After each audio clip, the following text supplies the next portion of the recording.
Thanks for tuning in to the All Funds Network podcast today. My name is Mike Schroeder, here with my co-host Styler Steinke. And then today we're here with Gautam Ganeshan and Anthony Tuths with KPMG. Guys, great to have you. Thank you for joining us. Thanks for having me. Thanks for having me. Let's do quick backgrounds. Tony, want to kick it off? Tell us a little bit about your background, and then get into the meat of it here.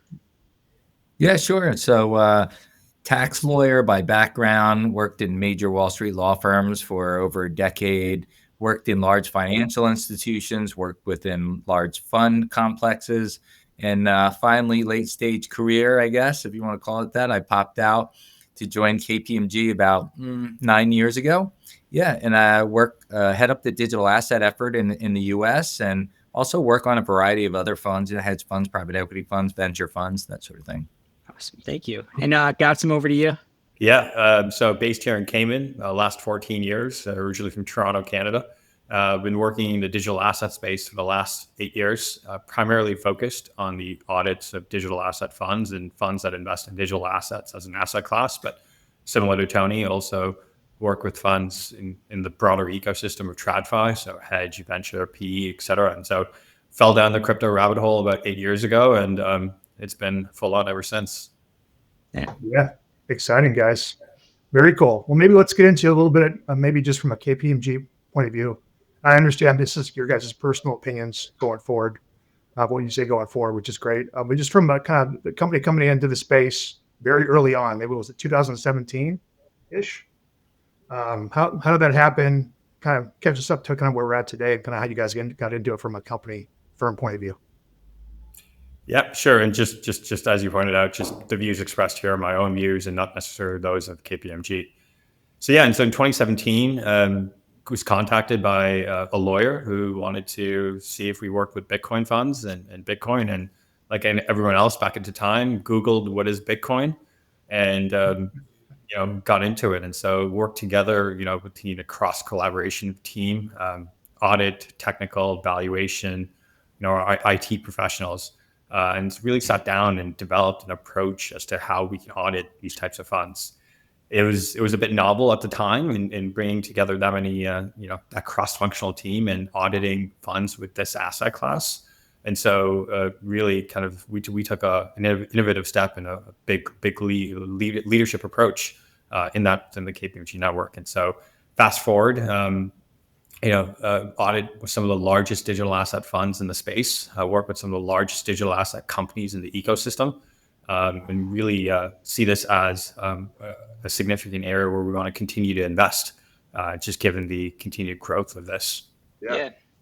It's actually really interesting. But before we move on to this topic, how did, as a large organization, I'm sure there's plenty of organizations that are obviously like starting to get into crypto, but kind of how did the team really like make it happen? As it's easy when you're at a 20-man shop. When you're working with KPMG, you guys obviously have hundreds of thousands of employees, I think, or it's a lot. Kind of how does the team come together on that aspect? Yeah, it's really, to believe it or not, even as big as we are, it just starts with one or two people taking an interest or having a client that pushes them to take an interest, and they start reading about it, learning about it, doing it, and then they start pulling in others. And in certain cases, for very specific niche expertise, we did have to go outside, recruit, hire. There was even tools like, for example, in for the audit side and for other things that we do here, we needed to be able to go on chain and see what's happening. So we had to make a blockchain explorer for ourselves. So there was a lot of buying some tools, hiring some people, and then just interior learning. And it, like Adam was saying, fast forward to today, we've got hundreds of people that spend most or all of their time doing nothing but digital assets, and some of them in like real nook and cranny spaces, from people who do valuations on tokens, right? Who did that 10 years ago? So there's a pretty wide range of expertise. Yeah. And to your point, there wasn't a lot of, I just remember back from my admin days too, early on 2015, 16-ish, and you had Coinbase, you had BitGo, and that was basically it, right? And you had to figure out everything else yourself. So that's kind of fascinating. That's very cool. Yeah. Yeah, and just following up on Skylar's point, the evolution of tools since then, the evolution of service providers, the continued maturation of the space.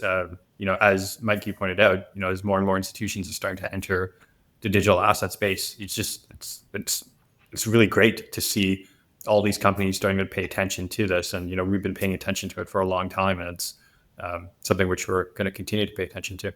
Yeah, you bring up a really good point there. I just kind of want to stand on that a little bit, just from a first mover advantage. Being in early as a big company, the decision making that you guys had to go through. How does that kind of translate over the years? Because obviously, things happen. Even if you're in this a year ago, stuff changes, right? But seeing that from a perspective over time, it's got to be interesting for you guys, I'm sure, kind of getting into it. Yeah, and absolutely. Being an early adopter and coming into it, we were able to meet some of the brightest minds in the space. Some of whom have faded away. Some of whom have become the biggest players in the digital asset ecosystem. So it's nice to have all those connections, which brings us new clients and new partners here and there. But also, I think having, at least on the tax side, I can say having started early, being able to develop that expertise, and then as new things come to market, being able to apply that to the next new thing that comes in. I think when a new accountant or tax lawyer hits this space and tries to get up to speed now, the hill is quite high to climb. And so it takes a lot. So having been in early allows us to have that broad expertise. And like I said, being able to serve large clients in this space, I don't know everything. I can't do everything myself. So having that big group of people that is trained for this space, that we've hired from the outside, that has this expertise, bringing all those different people to the table really helps us serve our clients. But yeah, it takes a while now. But it's interesting. Back in the early days of this, there was no guidance, so there really wasn't much to know other than the tech and how it works and who the players were. But now, of course, things have moved a long way. Mm-hmm. Yeah, absolutely. From the perspective of kind of the let's say audit and tax landscape, have other big four, accounting firms kind of gotten into the space? Have some of the broader firms gotten into the space? And then, kind of, is everybody here now, or are they still coming? I wouldn't say everybody's here now. That is not true. But definitely way, way more than in the early days. And by the way, some firms actually focus on it from different angles. They don't do everything. Some firms really, they've thrown out their advisory practice, and that's where they're comfortable playing. Other firms, just do tax. There's a few that do everything, but no, it's definitely not everybody. It's still somewhat niche-y. But yeah, we're starting to see new entrants come all the time. Yeah, you bring up a good point, Tony, on that, because I think throughout the years, just from what I've seen, some people have got in, and then I guess the commitment level when there was the downturn, like 2017, some got out, right? Or at least stalled for a bit. What was that process between the two of you guys as you do that from your company's perspective, as you see the ups and downs in the market relative to crypto, which can be rather drastic, shall we say? Sure. Yeah, no, definitely. I think definitely during the bear markets, it takes some commitment to stay committed to the space. Post FTX in 2022, there were a few firms which backed away from the space, not wanting to take the risk. I think from our perspective, we focused on our clients, focused on the risks, and work to see how we can best help our clients and support them through that. So I think, you're 100% right there, Skylar. Is it's we've seen a lot of entrants come in and entrants go, and especially when the market turns down. So we've been here and continue to support our clients throughout that. And hey, listen, Bitcoin's hit an all-time high recently, so hopefully market continues to go upwards. Now, with when it comes to KPMG, talk to us a little bit about the tech that you guys are using, from on the back end and the accounting side of things. Maybe let's start with the audit side. Gautam, what are you guys using? Are you guys building your own software? Or are you guys, licensing from other folks?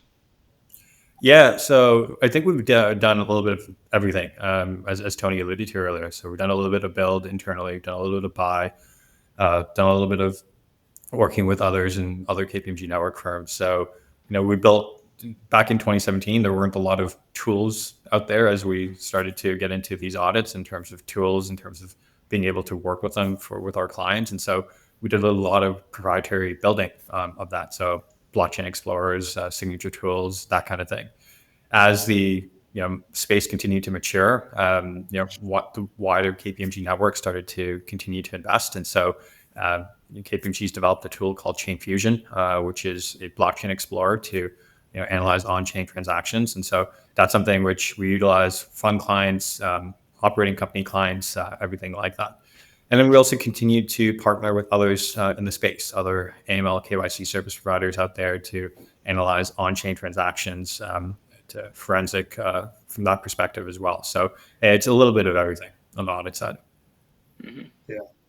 Yeah, I'm sure you guys there's many out there kind of. Oh, sorry, Tony, you can go ahead. No, I was just going to say on the tax side, we don't need as many tools as our audit brethren do, but there are a few things. I mean, because we don't have the regular type of tax reporting yet with respect to digital assets coming soon. But so yeah, we had to develop other ways to like pull down the data and parse it ourselves. So, being able to plug in API wise and pull data directly into our system.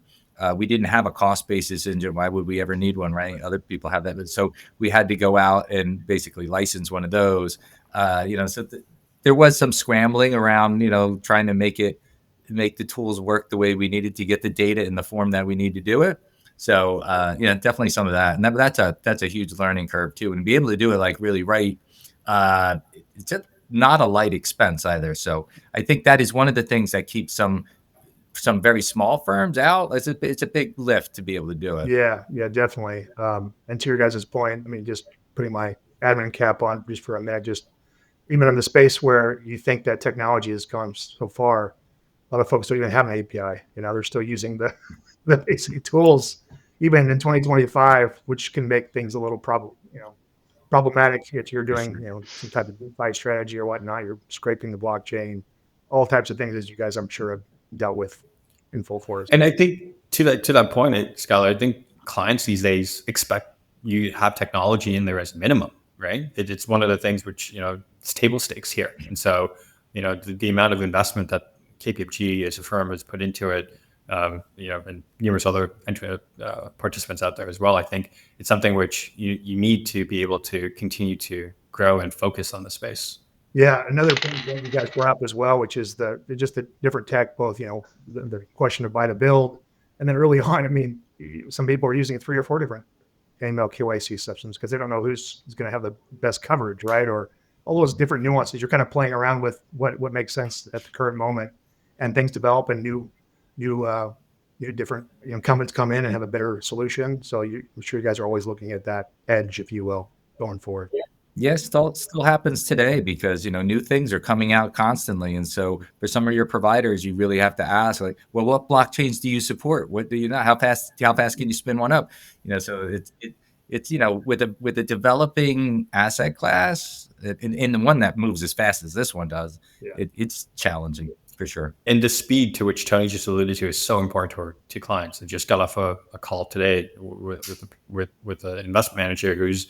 One of the questions is, if we wanted to, how quickly can you spin up a node? How quickly can you support us on a chain? If we want to invest in something and they have a TGE and the like there. So I think speed technology in this asset class is so important. Yeah, absolutely. Yeah, a lot of things happening in real time. I think the key word is adaptability. Every day. Yeah. And sometimes it's not our clients. Sometimes it's a regulator or a government or something that we have to adapt to. Yep. Yeah, and that happens pretty quick too these days. Yeah. And to your point, Skylar, sorry, Mike, to your point, Skylar, in terms of being nimble, that's one of the advantages, from a KPMG perspective, is because we've built so much proprietary software, is we're able to be more nimble and reactive and proactive with our clients in terms of their requests and their responses. As compared to if you went out and bought a solution, or it may take a bit more time. So it's one of the things that I think we at KPMG have an advantage. Yeah, one of the OGs in the crypto auditing and tax space, it definitely helps to be the tip of the spear, if you will, going forward. That's awesome. Yep. With the let's talk about on the auditing side. So Gautam, what are some of the kind of challenges that your clients are facing? I mean, maybe let's even start with like pricing of digital assets. They're trading 24/7 kind of. how are you guys creating the prices that you guys use for valuing these assets? Yeah. So, um, the accounting standards do talk about the use of a principal market, or in its absence, the most advantageous market. We do still have clients come to us and wanting to use online price aggregators for NAV strike purposes, as Skylar probably can allude to. That may be appropriate, but for GAAP financial statement purposes, you have to go ahead and you have to stick to the accounting standards. So go ahead, you determine your principal market, in which market it's the most volume and highly traded, and then your last traded price from that principal market. We do source prices from all the top exchanges, and so utilize that in terms of identifying the principal markets for our clients' assets and where they're traded. We do suggest to clients, because, as you pointed out, Mike, it's a 24/7 market. Have a predetermined point in time as to when you're going to strike your NAV, you're going to strike your price. Is it 4 p.m. New York time? Is it 11:59 UTC? Have that in your PPM, your governing documents, and your financial statements, and your valuation policy, and adhere to that at that point in time, because you've got to pick a time and stick with it in terms of when you're going to go ahead and price the assets. Yeah. I think that's a great point you bring up, and I think maybe you or Tony brought this up earlier. That's maybe where some of the newer folks trying to get into space have challenges trying to figure just these nuances out of 24/7 market. What time do we strike the NAV? What does that look like? How do we approach that? Because it can be different from fund to fund, as we all know, right? One could be 4 p.m. Eastern, one could be midnight UTC, one could be, it could be a composite age weighted, valuation policy. Maybe there's an independent valuation committee that you guys are leading the charge on, or maybe admin has a thought process on which the price should be, and of course the manager has a different perspective. That could come up to it. You guys have to come in and say, hey, be the voice of clarity and say, no, guys, this is how it should go. And unlike some more traditional asset classes, right, we don't have rules on some of this stuff. So it's not like someone can just crack open a book and read what the rule is. It's more of like convention of convenience that the market has adopted in certain places. And you just need to know what that is, and then have some professional judgment around, hey, is this right for what I'm doing? Yeah. And given that you guys have done a lot of these being early on, I'm sure the pulse of what has happened in the past and what the current best practice is probably paramount as well. Sure. Yeah. On the valuation side of things as well, the other thing I was interested in is in terms of like lock tokens. How do you guys go about valuing lock tokens? Yeah, valuation of restricted tokens or locked tokens has been an interesting debate or discussion over the last year to 18 months or so. The FASB in 2022 came out with an ASU accounting standards update to try and clarify when it's appropriate to take a discount in terms of a entity-specific or security-specific instance. And so since then, there's been some divergence in the industry as to how that applies to digital assets. Some believe it doesn't apply to it, while I think others believe that given the long vesting period of the digital asset, it needs to inherently take a discount. So typically speaking, what we do see is where it is determined that a discount should be applied, a Black-Scholes put option model be used in order to estimate the DLOM, or discount for marketability on the asset. And so, from that point in time, go ahead and use that, and then to calculate what the fair value of the restricted token is. From our point of view, it's really comes down to the unit of account. Is it a receivable? Is it a token? Do you have it? And there's a lot of nuance that goes into that, whether or not it's a security or entity-specific restriction. Yeah, it's interesting because I know, was it like a couple months back, like something like the FTX, like Alameda Solana tokens. I know those from what I was told, like had a pretty significant discount. So it's like kind of interesting just to think about, valuing these when it's like, all right, it's locked for a year, it's locked for 2 years, 3 years. Do you have any? Is it kind of just a straightforward model, or is there any kind of rules around? It's a year, it's, I don't know, 30%, 40%, or kind of any general general ways to kind of value these tokens? Yeah, in fact, it's a mathematical formula, which is probably therefore the most intrinsic right to go ahead and value it, and therefore the most supported way of being able to kind of fair value the asset. I think having a flat discount or a flat rate is probably a bit more challenging in terms of being able to support what that percentage is, just given some of the volatility of some of these assets. They can vary so widely in their volatility. So generally speaking, it use the volatility of the traded asset for a period of time to try and determine the implied volatility of the asset going forward, to be able to you go ahead and calculate the implied the discount. So that's inherently the way to do it. That we see as a best practice being applied. Is there kind of on the first part of that with like communication? Do you guys see pretty frequently that just like styles change over time? Like, I mean, the reason I bring this up is because technology is constantly evolving in the crypto space.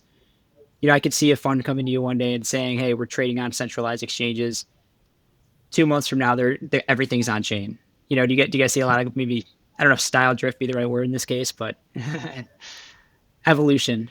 Yeah, I mean, I think it is evolution. And, what ends up happening, I think sometimes, is the market's changing on them, right? The manager may think, hey, this is what I want to do, but the market's doing this. If I can get more liquidity in a DeFi pool, I'm going to go do that, right? If I can get a better yield over here, I'm going to go do that, even though it wasn't what I thought I was going to do originally. But to Gautam's point, I mean, you got to, if it's something off the chart, if it's a mild change, maybe not a big deal. But if it's really a significant change, you got to call your auditor and say, this is what I'm doing. And sometimes, because of what you're doing over there, maybe the way that you custody the asset has to change. Custody is a huge deal here.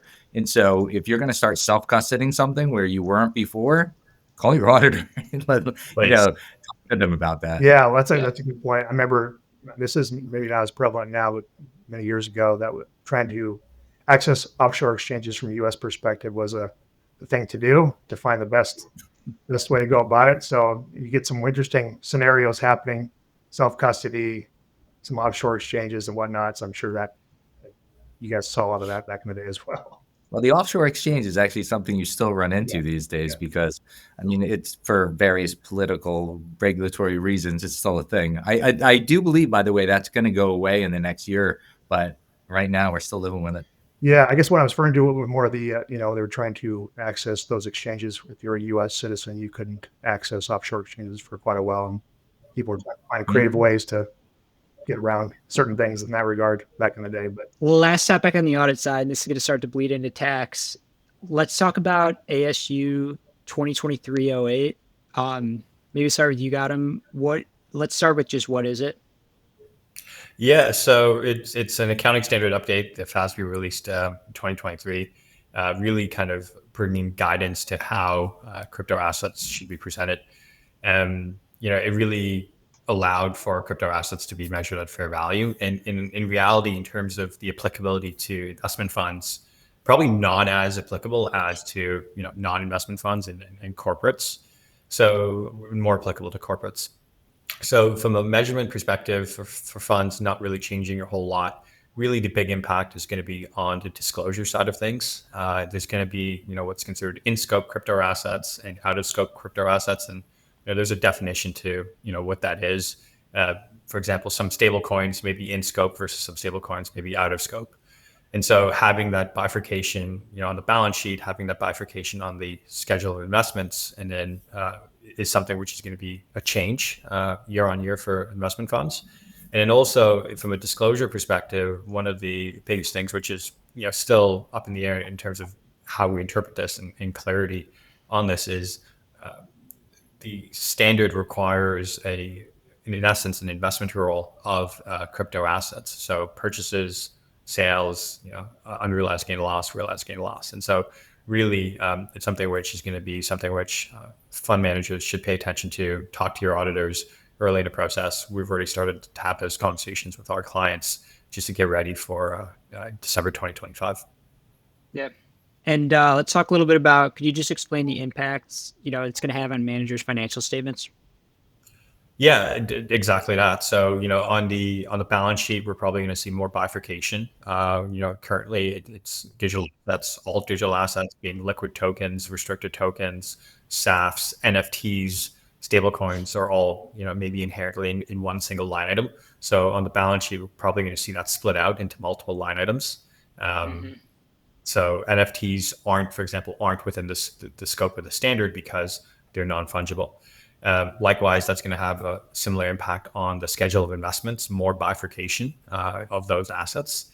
On the income statement, not a huge impact for investment funds because funds already typically separate unrealized gains and realized gains and losses from, say, private investments in a crypto venture fund context. Disclosure is really going to be the biggest impact, where we're going to see potentially a reconciliation of purchases, sales, unrealized gain loss, realized gain loss in terms of including that in the financial statements. And you don't necessarily include that now, so it's going to be something which to work with your auditors and your fund administrators early on in the process. Yeah, that's definitely have to keep an eye on that going forward, front and center for everybody. Cool. We'll get into that. Skylar, I'll let you kick off the tax side of things. Awesome. Yeah. So let's kind of pivot to the tax side of things, Tony, and kind of talk about kind of some common tax questions, some nuances that face crypto fund managers, maybe some common client questions. Maybe we'll start with tackle a few of the most common tax questions you hear from clients. For example, if someone trades crypto to crypto, which is without returning to fiat, which is, we thought we've addressed this many years, but maybe just for clarity, is that taxable? And then we'll get to more of the staking conversations as well. Yeah, I just think there's this conception out there that, well, when I come off of fiat rails onto crypto rails, that's one thing. And obviously everybody knows that's a taxable event. Either I'm purchasing or I'm selling, that's taxable. But I think there's still something, it's not so much like buying on an exchange, because I think most people get that piece. But sometimes you do this on a decentralized exchange, or you do it in a DeFi protocol. And they're like, well, I didn't even come in and out of the exchange. So who's taxed? And they would be right to say, who's going to report this on me? I'm not going to get a 1099, as we were just talking about. So that's true. And so you might just think to yourself, well, if I didn't actually do something on exchange and I didn't get a 1099 or some other kind of tax report, it's not taxable. But that is just not true. So, I think, it's just a little bit of education that, one, yes, almost any kind of exchange is going to be taxable. But also, two, and this is a harder piece, is that even if you don't get reported on, it's taxable, which leads to the other piece, which is the follow-on question I get. Well, if I didn't get a report, how do I report my taxes? And that's a legitimate question. That is hard. And so you need to keep if you know that you're not going to get a report, you need to keep your own. Right. So just if you can pull an API download at the end of the year and piece it out together, great. Maybe your administrator can do that for you. Great. But if not, you got to just keep good records. Otherwise, it's going to become a mess. Yeah, for sure. Absolutely. And then I guess maybe about staking rewards that haven't been claimed. I'm sure that gets brought up on your side. Staking all around is a big tax issue, just because the only rule that at least in the US, the only rule the IRS has given us is on timing. The IRS feels that you should pick up staking rewards as ordinary income at the fair market value of the token rewards at the time that you receive them. You have dominion and control over them, right? Good enough. Some people will argue that. There is a case in the tax court right now where they are arguing that, but at least they gave us some guidance on that. Everything else, the character, the source, in a little bit of the timing too, because the timing there was, hey, I was doing the staking and I received the reward, but that's not always how it happens in real life, right? There are some unbonding periods, sometimes things like that, where there's a delay. So what about that? We don't have rules. So as I was saying earlier, sometimes we have to come up with rules, come up with a convention of convenience. Here, this is how the market's going to report this. So that's a big issue. And of course, in a fund context, I have U.S., non-U.S., and tax-exempt investors. They all have different profiles. And so let's talk about it. What about my foreign investors? Do I withhold on it? I have no idea. If you would say to me, well, you know what the rules are, right? Is that foreign source or U.S. source?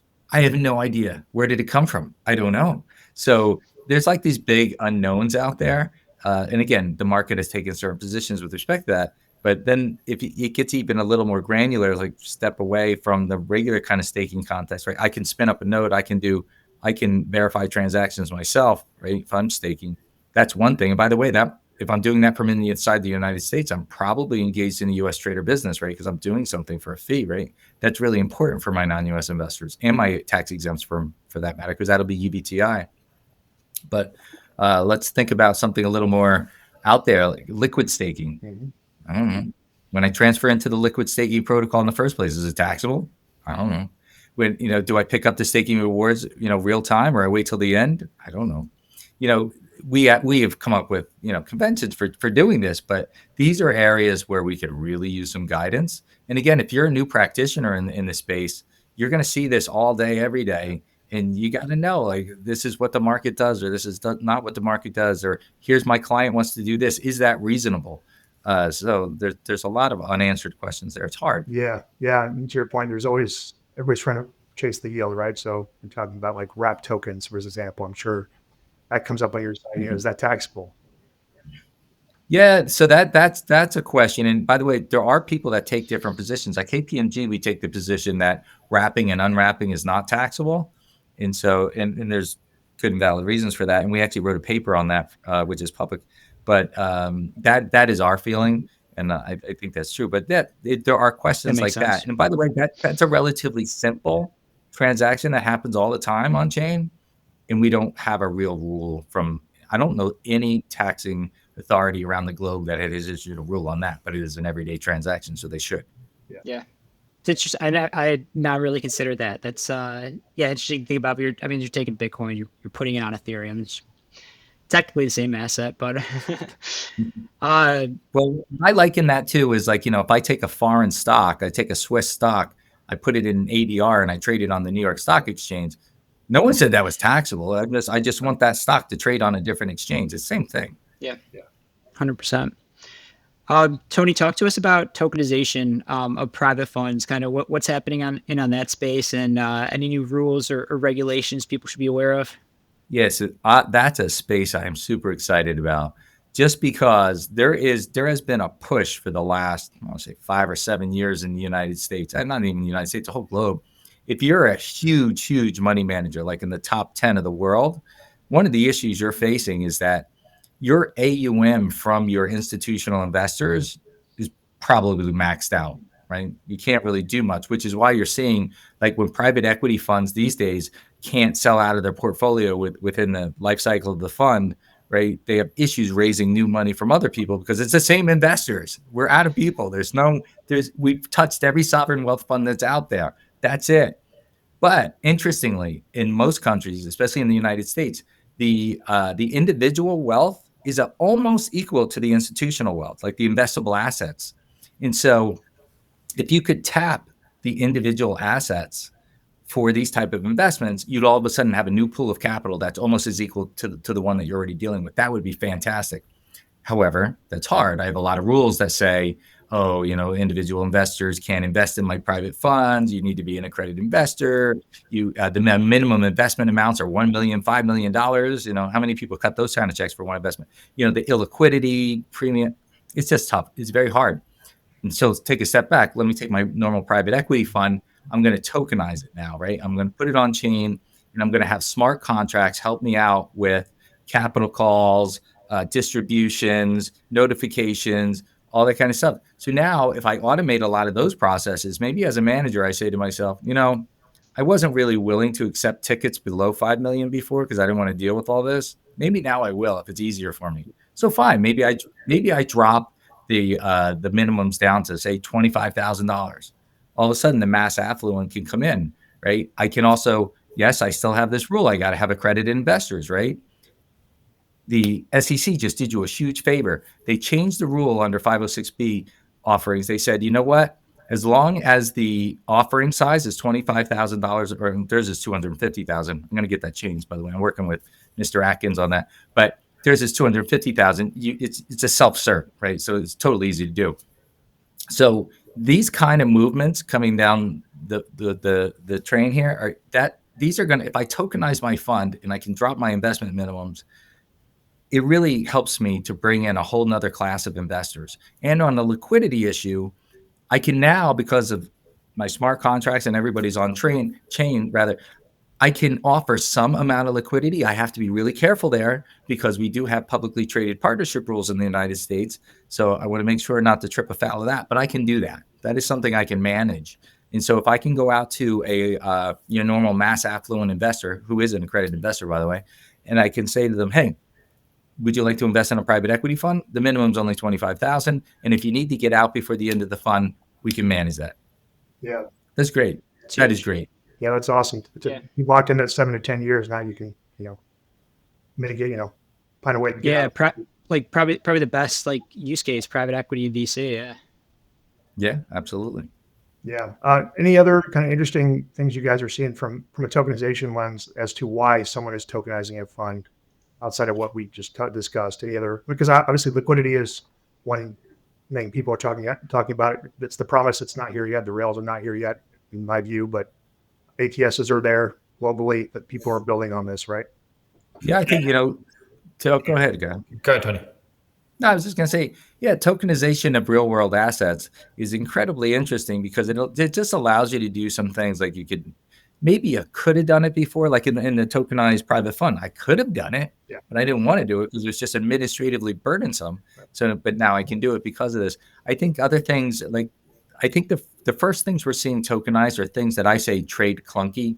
Like I don't need to tokenize a share of IBM stock. It's incredibly liquid. It's easy to trade. It's not hard. Right. So what do I gain by tokenizing it? Although I'll come back to that in a second. But private funds, real estate, whole loans, bank loans, these are things that trade clunky. It's hard to move them around. People are tokenizing money market funds all the time now. And people say, well, why is that? Money market funds are easy to get and do things. Well, you know what I can't do with a money market fund?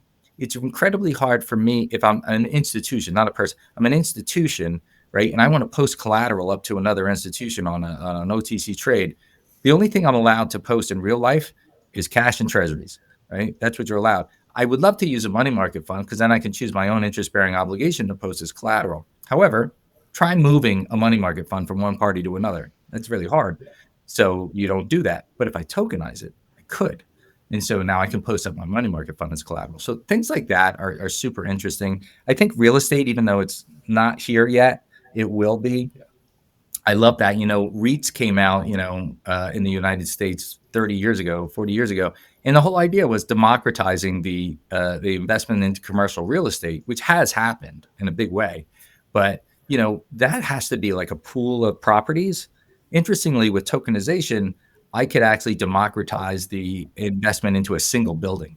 Right? I just think that that's incredible. But on the stocks, I always just say I don't need to tokenize a share of IBM stock. I know a company that's doing that. They filed a couple of S1s recently here with the SEC. And I said, why on earth would you do that? What's the benefit? And here's the benefit. They're like, I can separately trade the dividend stream from the capital stream, the principal stream. And it turns out there's a ton of uses for that. But people, and by the way, you could have always done that, but it was just administratively difficult. Right. But now it's easy on blockchain. So you never know. There's a use case for everything. Yeah. Adding another use case on the back of that is the 24/7 nature of on-chain transactions. Sure. Right? Yeah. Is that the stock market has a close time of 4 p.m. and to be able to then say, okay, to trading outside normal operating hours, does allow you to do that. So I think transfer agency, on-chain collateral, and trading outside normal hours, I think is huge benefits for tokenization down the road. Yeah, that's definitely a great one. I think it was a mutual fund that recently tokenized. Or thinking, why would, to your point, you can trade on T in real time, which I think everybody was complaining about going to T+1 as freaking out. That was the LPO. But yeah, to your point, yeah, definitely, it's a huge shift. Even with lending, I think lending is another one it's come up as a good use case as well. So it's pretty exciting to see that the change nuance on what this can do, both for the fund manager and the underlying LPs, for sure. The other thing I want to touch on, Tony, the Kraken just approved the ability to trade stocks on chain, with the which I think that was the company you alluded to, but the what are the implications that international investors could technically invest in as well, right? Yeah, so 24/7 trading, which is a a new invention in the equity world. Foreigners can trade it. Anybody can trade it for that matter, as long as they can get onto the Kraken system. But yeah, and I think one of the interesting things is, and I have to remind my clients about this all the time, which is, hey, just because you can doesn't mean you should, because some things, like for example, I mean, when I think most foreigners know that if I buy a share of a U.S. stock and they pay me a dividend, I'm going to get withheld upon. And the issuer has to know that too. I think some people, when they go on chain, they feel like it's not the stock, it's a token. I shouldn't get withheld upon. But that is not true. Just because you tokenize something, it's still the same thing. And with the same rules apply. And so you just have to be mindful of those kinds of things. But I do think changing the system where you can trade 24/7 in something which on another market you cannot, that's obviously a distinct advantage. There's also the concept of, hey, I can trade things that I couldn't have traded before. You could again, but it's hard, right? So trading bank loans, and you could if you found somebody who would let you do it. But here, I mean, it's easy. If any exchange that wants to post that up, you can do it. So yeah, I mean, I think it's great for that. I think what's really interesting is the whole stock borrow market. If you think about the way regular broker dealers work, they just take your stuff. They take your assets. They don't even tell you about it, and they lend it out. They take all the money. They don't share it with you, unless, of course, it's Interactive Brokers. God bless them. They do share it. But most people don't share it with you. And so they're pocketing that money. Now, if I have my tokenized shares, I could do that peer to peer if I want to do it. I could keep all the money. So I think that's a little danger to the stock borrow market, but Yeah. still years away from that. We'll see how things develop in the next couple months. Get you guys back on and talk about that. Moving on to kind of trends and the future of crypto funds. Kind of, Gautam, I want to kick this to you guys, or to you, with you've noticed, you've seen kind of that it's been more difficult for funds to raise really since the ETF have been launched. Kind of, what are some of the trends you're seeing in terms of like fundraising and how managers are adapting? Yeah, I think you talk to managers out there. I think it's a difficult capital raising environment. I think a lot of funds are on the venture side are taking longer to close, and maybe closing with smaller fund sizes in order to focus on deploying capital, and then looking to maybe go back out to market when the timing's right. So I think we're seeing a lot more concentration within the larger managers. So it's be harder for emerging managers to launch and get up to speed and get traction. So it's one of the things which managers have to be creative in the terms in which they're offering their strategy and what they're doing, and how they're really differentiating themselves from other managers in the space. Yeah, absolutely. Are you seeing anything interesting on like the fund to fund side of things? Like, are fund to funds? I don't know. I feel like they've never really been that big in crypto, but any trends you're seeing on that front? Yeah, I think it's almost, you're right. We haven't seen, I think, a ton of fund of funds in the crypto space, as compared to the TradFi space. But there are a few notable ones out there. But I think what we're starting to see is an evolution from the fund of funds world to the SMA world, in the multi-manager context. So seeing a lot more funds interested in coming out to market with different portfolio managers, on their platform, operating different strategies, being able to deploy. And so we're seeing that as an evolution. And, interestingly enough, we're seeing that ex-US, so coming out of Europe, coming out of Asia. So that's something where, it's a bit of a different model compared to the traditional fund of fund space, where you still get exposure, to different strategies, but you also have more control, custody being one thing, and being a counterparty risk is another thing. And so you obviously have to, manage the risk across the different managers, but having that control over custody and counterparty risk and being able to manage that, I think, is a significant benefit to managers. Yeah, that's a good point. Maybe we kind of go off of the global expansion play. Maybe that's out there, SAP versus equity, the growing presence of international managers in Europe and Asia, some question the need for tokens in blockchain projects and things like that. How are those global shifts kind of in the SAF versus equity debate shaping the industry kind of going forward that you guys are seeing maybe? Yeah. So just on the SAP versus equity, just given that starting to see, managers ask the question, do all these projects need tokens, right? There's a lot of tokens out there, and can this be done, without one? And so that, I think, inherently then leads into, the discussion of, a SAFT versus a safe versus a priced round. And so, what are, we've seen the evolution in the market go from SAFs to safes to safe plus token warrants in the last 5-6 years. And so it's going to be, I think, a continued evolution of the market, and what managers want to see, and what founders want to do in terms of how they want to offer and where they see the value occurring, either to the equity or to the token. From a valuation standpoint, we do look at valuation of SaaS versus valuation of safes or equity investments as different. And so it's something where, there's specific nuances to consider in each of those. So, with the SAFT, it is a future token, civil agreement for a future token. And so, that isn't necessarily debt or equity. And so, how do you think about that? And so it's something which the accounting standards haven't necessarily contemplated. And so thinking about that and thinking about how to value that is something which we spend a lot of time on and working with our clients through. Yeah, absolutely. When it comes to regulatory clarity, there's been a big topic, especially around like trading safe harbors and some 475 trader elections. How do you see these, kind of impacting crypto funds in the future? Yeah, I mean, this is a threshold issue in the United States. And it was in the beginning back in 2018, 19. It was also the same issue in the UK we had. Listen, if I'm a fund manager and I'm operating inside the United States and I'm allowing non-US people to come into my fund, normally in your normal kind of hedge fund or private equity fund situation, you never worry about subjecting those foreigners to tax in the United States merely because they invested in your fund.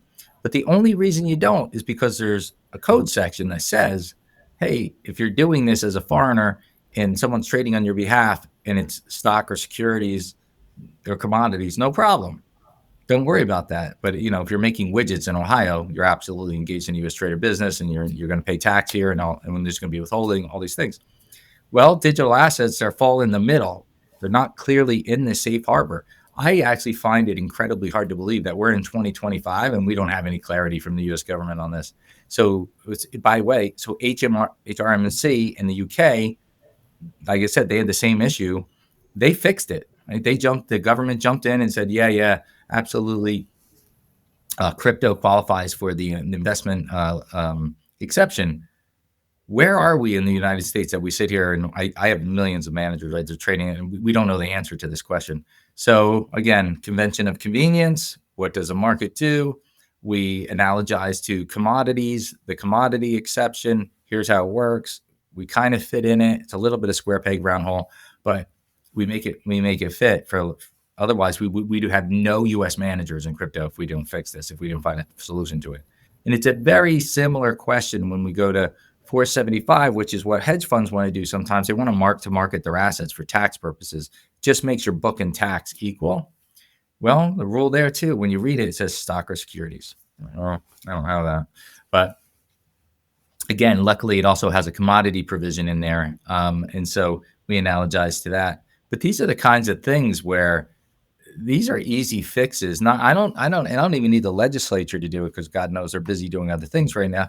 But I mean, the Treasury Department could just put out a notice, help me out, but we don't have that. So these are threshold issues that endanger fund managers in this country. And, we've worked through it, thank goodness, but there's still open questions that really should be resolved with either regulations or law.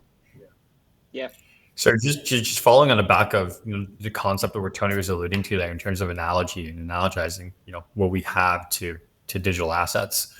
We do that on the audit side as well, and in the sense that we talked about earlier in terms of the valuation of restricted tokens and the accounting standard update, which the FASB released. And that was specific to equity securities. So there isn't anything specific to crypto. So we're taking that and analogizing that to how crypto restricted tokens should be thought about. So I think the analogy context runs throughout digital assets in terms of, from a service provider context, in terms of how we think about it and how we provide it. But it's one of the things which, clear rules would be helpful. Yeah. There'll be more to come on that soon. Cool. Before we end it here, just kind of a fun question. Gautam, let's start with you. Kind of anything in the space you're excited about right now? I think I'm excited about tokenized funds. It's one of the things which I think is the future in terms of how the industry is going to continue to evolve. We've, to Skylar's point earlier, the liquidity isn't there yet, but I think that's happening down the road, and I think some of the interesting developments in the space are really going to come from that element, and so we're excited to see what's happening there. Cool. Tony, on your end? Also super excited about tokenized funds, obviously, but I'm also excited about the in the United States right now we have two stablecoin bills, one in the House, one in the Senate. So I am highly optimistic that some version of those two bills is going to get passed this summer. In that in and of itself is not all that exciting in the sense that we already have stablecoins, but this will give like regulatory clarity, and we'll see like new entrants come to the market. You might have saw an announcement just today, by the way, that a conglomerate of U.S. banks are going to get together to issue a stablecoin.